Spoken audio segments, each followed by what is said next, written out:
सावन के महीने में शादी क्यों नहीं होती? वह सावन के महीने जब शिव जी की पूजा के लिए हर घर से हर लोग के अंदर एक अलग ही उमंग होती है और कहते हैं कि शिव जी हर लोगों की मन के मुराद पूरी करते हैं, शिव जी मनचाहा वर देते हैं। तो फिर इस सावन के महीने में शादी क्यों नहीं होती? क्यों ना शादी के लिए यह महीना सबसे श्रेष्ठ माना जाता, क्योंकि शिव जी का महीना है और शिव जी स्वयं ही आशीर्वाद देने के लिए बैठे होते हैं। फिर क्यों सावन के महीने में शादी नहीं होती? तो चलिए जानते हैं इसके पीछे की एक छोटी सी वजह को, क्योंकि बहुत से लोगों के मन में यह सवाल तो आते ही हैं कि वर देने वाले, मनचाहा वर देने वाले भगवान जब धरती पे हैं तो धरती पे शादी क्यों रोक दी जाती है?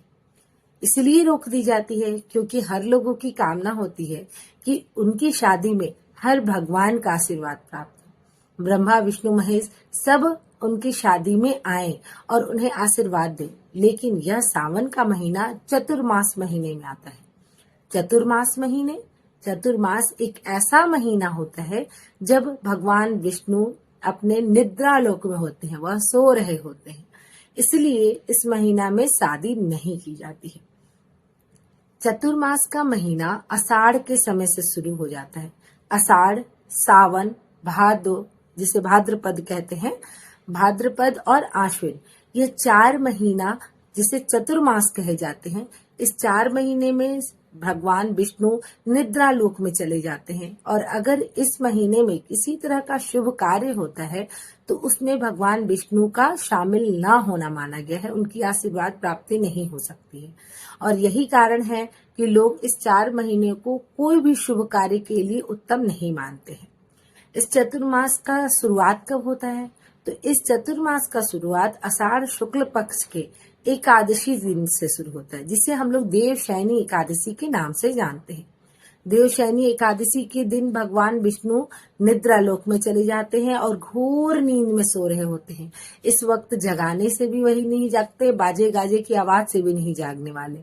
और यह चतुर्मास समाप्त होता है कार्तिक के शुक्ल पक्ष के देव उठानी एकादशी के दिन। उस दिन भगवान विष्णु उठ जाते हैं और उसके बाद से सभी मंगल कार्य शुरू हो जाता है।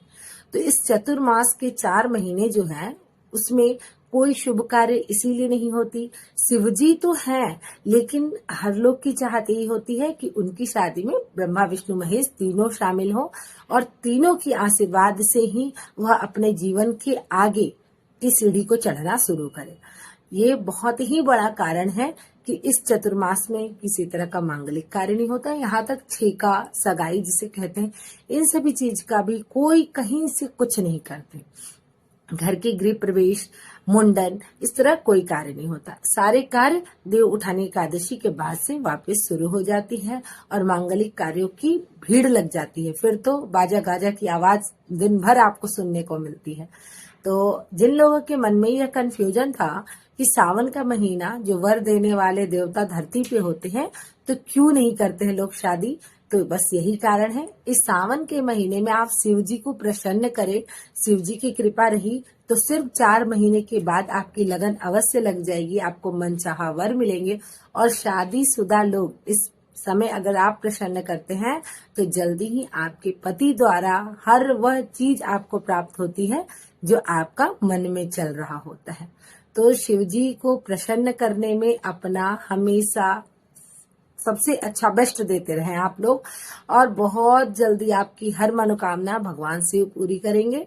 मिलते हैं अगले वीडियो में, तब तक के लिए आप चैनल को सब्सक्राइब कीजिएगा, वीडियो को लाइक कीजिएगा, कमेंट में हर हर महादेव लिखिएगा। श्री शिवाय नमस्तभ्यम।